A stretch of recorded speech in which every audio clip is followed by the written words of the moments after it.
Sometimes in older cars, the rubber wears out. So today we're going to replace the quarter window outer belt. All right, so let's see how it's done.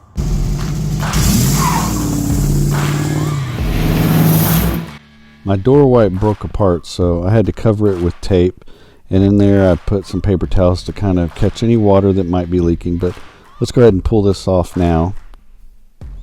Normally you would start by rolling down the window and drilling out the original rivets, but since mine broke apart, we don't have to do that. So let's just get all this trash out of there.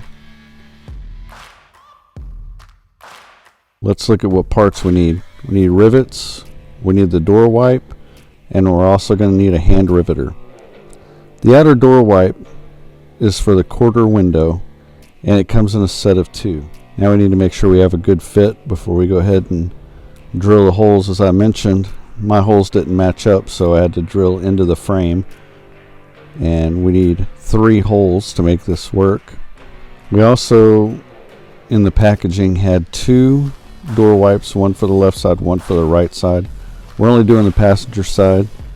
I know this looks real dangerous. It looks like I'm trying to drill into my body like I'm too close, but actually I think it's just the angle. I'm not really that close. But make sure anytime you're using power tools, drills, or saws that you're doing so carefully.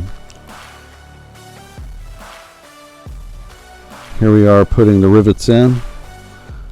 They were pretty easy. I had to put a lot of pressure just to make sure I had enough length in the rivet.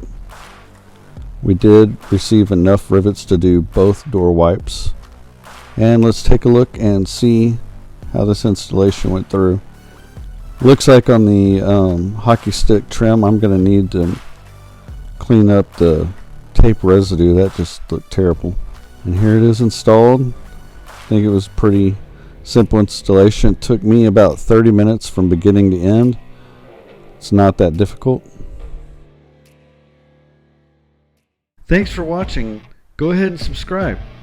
You haven't done it already? Don't forget to smash the thumbs up if you enjoyed the video, and of course leave comments. I love the interaction.